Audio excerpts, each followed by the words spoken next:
एक नया इतिहास लिखेंगे। साथियों नमस्ते, मैं हूं ज्ञानेश वाकुड़कर। आप देख रहे हैं लोक जागर इंडिया चैनल और आज हम खुल्लम खुल्ला बात करेंगे। राहुल गांधी ने चुनाव आयुक्त को जो सवाल किए हैं, चुनाव आयोग को जो सवाल किए हैं और उसके बदले में मिर्ची लगी है बीजेपी को, मिर्ची लगी है फडणवीस को। ये कहावत तो आप लोगों ने सुनी होगी, सबको मालूम है कि चोर के दाढ़ी में तिनका। ये बात सच है कि देवेंद्र फडणवीस को कोई दाढ़ी वगैरह है नहीं। मोदी जी को दाढ़ी है, अमित शाह को दाढ़ी है, तो उनके दाढ़ी में तिनका हो सकता है। लेकिन राहुल गांधी के सवालों के बाद में जिस तरीके से देवेंद्र फडणवीस अपना जवाब देते हुए घूम रहे हैं, इससे तो लगता है कि चोर के दाढ़ी में तिनका वाली कहावत देवेंद्र फडणवीस पे सही बैठती है। क्या देवेंद्र फडणवीस के दाढ़ी में तिनका है?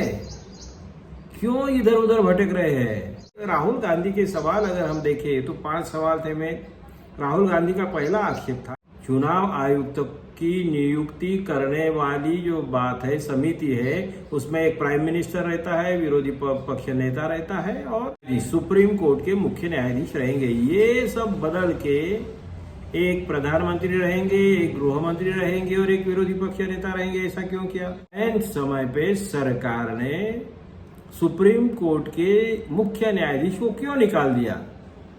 इसका मतलब आप ईमानदारी से चुनाव करवाना नहीं चाहते थे, क्योंकि 2 लोग आपके ही रहेंगे, एक मंत्री रहेगा और एक प्रधानमंत्री रहेगा, तो और 3 में से 2 आपके रहेंगे, तो नेचुरली आपके कहने के मुताबिक ही चुनाव आयुक्त का चयन हो जाएगा। मतलब आप ये निवडणूक आयुक्त नियुक्ति कायदा 2023 में ये सारा बदलाव ऐसा बेहुदा और बेईमानी करने वाला बदलाव क्यों लाया गया? मोदी जी ने न्यायमूर्ति को समय पे क्यों निकाल दिया? ये सबसे बड़ा सवाल है। इसका जवाब कोई नहीं है इनके पास में, फडणवीस के पास में समाधानकारक जवाब नहीं है। दूसरा सवाल ये था कि लोकसभा में जो चुनाव हुए और महाराष्ट्र में बहुत धोया बीजेपी को, महाराष्ट्र के चुनाव में बहुत बुरा हाल कर दिया महाराष्ट्र की जनता ने। मतलब लोकसभा 2024 में महाराष्ट्र के चुनाव में 5 साल में 31 लाख वोटिंग बढ़ा, हार गई भाजपा, और अगले 5 महीने में विधानसभा का चुनाव हुआ तो 5 महीने में 41 लाख वोटर्स कैसे बढ़े? 5 महीने में 41, जो 4 साल में 4.5 साल में 31 लाख बढ़े और 5 महीने में 41 लाख बढ़े। ये कहां से आ गए? और ये सवाल राहुल गांधी ने जो पूछा तो बहुत गलत तरीके से जवाब दिया देवेंद्र फडणवीस ने। और इस बात की पुष्टि के लिए हम ये एक बात भी देखेंगे कि चुनाव आयोग को राहुल गांधी ने या पहले विरोधी पार्टी ने भी बोला था कि हमें ऐसी मतदाता सूचियां दीजिए, जो बढ़ी हुई मतदाता सूचियां, कि जिसमें फोटो वोटो होंगे, सबके मतदाताओं के फोटो होंगे। तो चुनाव आयोग क्यों छुपा रहा है? क्यों नहीं दिए? कानून में बदलाव क्यों कर दिया? सरकार के साथ में मीटिंग करके उन्होंने फिर कानून में ही बदलाव कर दिया। क्यों? मतदार यादियां जो थी वो उसमें फोटो रहते थे पहले ना, तो अब ये बढ़े हुए मतदाताओं के फोटो के साथ में चुनाव यादी क्यों नहीं दिया आपने? ये 5वां सवाल था। 24 की लोकसभा में जो परफॉर्मेंस था बीजेपी का बहुत ही पुअर था। उसी 85 मतदान क्षेत्र के 12,000 मतदान केंद्रों पर 5 बजे के बाद में हर मतदान केंद्र पर 600 वोटर्स कैसे बढ़े? 600 वोट। देखिए, एक मतदान केंद्र पे ज्यादा से ज्यादा एक जनरली 1000-1200 के करीब रहता है, थोड़ा वो देखा इसमें कम ज्यादा हो सकता है। तो 1200 वोटर्स में 600 वोटिंग के आधा मतदान केंद्र 5 बजे के बाद में ही आ गया।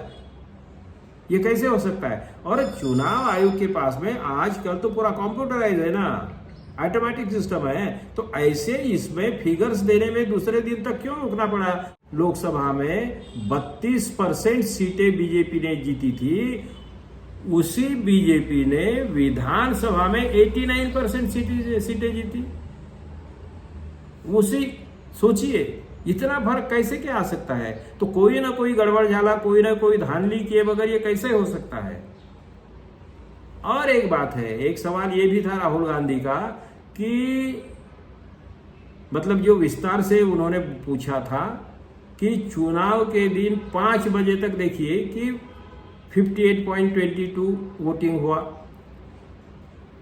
फिर जनरली 1% बढ़ता है। कई चुनाव का इतिहास है कि उसके बाद में 5 बजे के बाद में जो भी वोटिंग आता है वो 1% वोटिंग बढ़ता है जनरली। तो 7.83% वोटर्स कैसे बढ़े? और वो भी 85 मतदार क्षेत्र में बढ़े हैं, ज़्यादा से ज़्यादा 85 मतदार क्षेत्र में बढ़े, जहाँ से मैक्सिमम सीटें बीजेपी के फेवर में गई। जहाँ से वो लोकसभा में हारे थे वहाँ पे ही इतनी सारी सीटें उनके हिस्से में कैसे चली गई? तो ये जो मैनेजमेंट था, ये जो चुनाव आयोग के साथ में मिली भगत थी, ये किसने किया, कैसे किया, कैसे हो गया?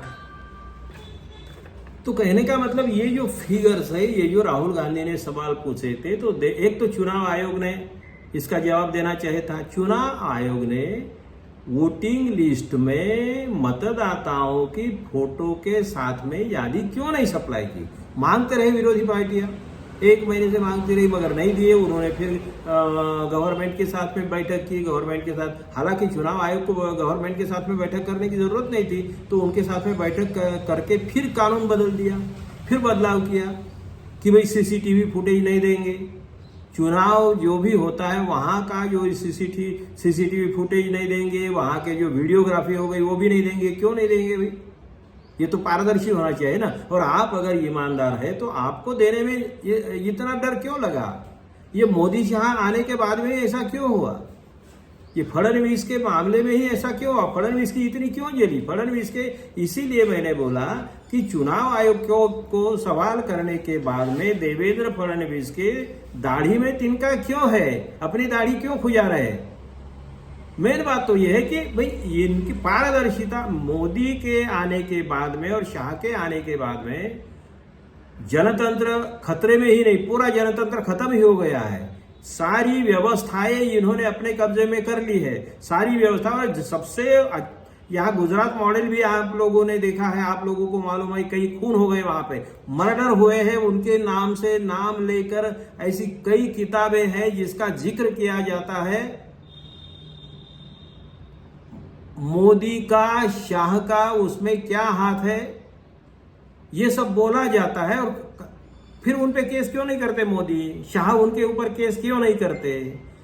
महाराष्ट्र में जज लोया का जो मर्डर हुआ शाह के खिलाफ वाली केस में, तो जज लोया का मर्डर हुआ, उसमें तो अमित शाह के बारे में पूरी तरीके से शक जाहिर किया है, किताबों में लिखा हुआ है, डायरेक्ट प्रूफ है। ऐसे इसमें केस क्यों नहीं करते? तो ये जो मॉडल है जज लोया मर्डर केस का, जो मॉडल दिखा कर उसका उदाहरण देकर, और फिर कहीं ईडी है, कहीं इनकम टैक्स है, कहीं सीबीआई है, इन सारी व्यवस्थाओं को अपने कब्जे में करने के बाद में, अपने वश में करने के बाद में, ब्लैकमेलिंग के साथ में इन व्यवस्थाओं के सहयोग से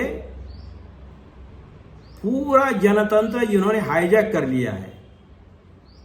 और इसीलिए राहुल गांधी ने जो सवाल किया है तो उसका जवाब चुनाव आयोग ने देना चाहिए था।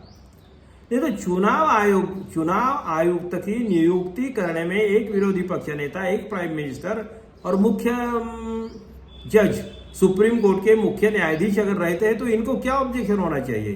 क्यों ऑब्जेक्शन होना चाहिए? क्यों रातों रात निर्णय ले लिए जाते हैं? क्यों रातों रात कानून बदल दिए जाते हैं? आप अगर ईमानदार है, आप अगर ट्रांसपेरेंट है, आपका अगर लोगों पे भरोसा है और आपको अगर लगता है कि आपके साथ में जनता है और आप जीतेंगे ही, आप अगर 300 सीटें लाएंगे, 400 सीटें लाएंगे, ये अगर आपको ईमानदारी से लगता है, इतना कॉन्फिडेंस है, तो आप ये व्यवस्थाएं हाईजैक क्यों करना चाहते हो? इतनी दादागिरी क्यों करते हो? इस तरीके से तोड़ मरोड़ क्यों करते हो व्यवस्था को? और इसीलिए सबसे बड़ी बात यह है कि कोई भी बात करे, न्याय व्यवस्था की बात करे, मीडिया की बात करे, सीबीआई की बात करे, ईडी की बात करे, प्रेस की बात करे, कोई भी बात करे तो बीजेपी वालों को मिर्ची लग जाती है।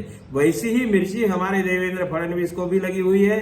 हालांकि वो मैंने पहले ही बताया कि उनके पास दाढ़ी रखने का तो कोई दिक्कत नहीं है, दाढ़ी नहीं है, फिर भी उनके दाढ़ी में तिनका है, इसमें कोई शक नहीं। इसीलिए तिलमिला रहे हैं, इसीलिए चिल्ला रहे हैं, और एक भी ढंग का जवाब इन्होंने दिया नहीं।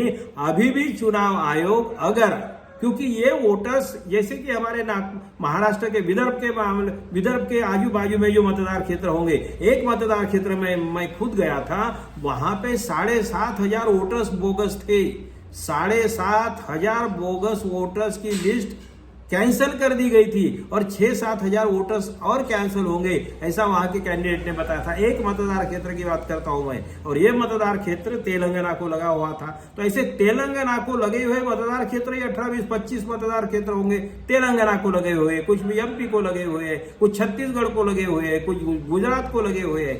ऐसे मतदार क्षेत्रों में अगर सही तरीके से उसका स्टडी किया जाए तो पता चलेगा कि उधर के कई वोटर्स इधर डाल दिए गए होंगे। नहीं तो आपको फोटो आईडी के साथ में मतदान यादी सप्लाई करने में क्या प्रॉब्लम है? ये तो हर मतदार का अधिकार है, हर कैंडिडेट का अधिकार है, विरोधी पार्टियों का तो अधिकार है ही। फिर चुनाव आयोग क्यों छुपाता है?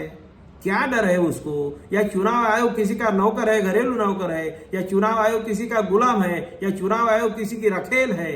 जनतंत्र में इस तरीके की व्यवस्थाएं जनतंत्र के लिए धोखादायक होती है, जनतंत्र में हमेशा के लिए जनतंत्र को खत्म कर देगी, और इसीलिए हम लोगों ने सावधान रहना चाहिए। आप देखते रहिए लोक उजागर इंडिया चैनल, लाइक करिए, शेयर करिए, सब्सक्राइब करिए। धन्यवाद। यही मेरे देश का कल है। एक नया इतिहास लिखेंगे।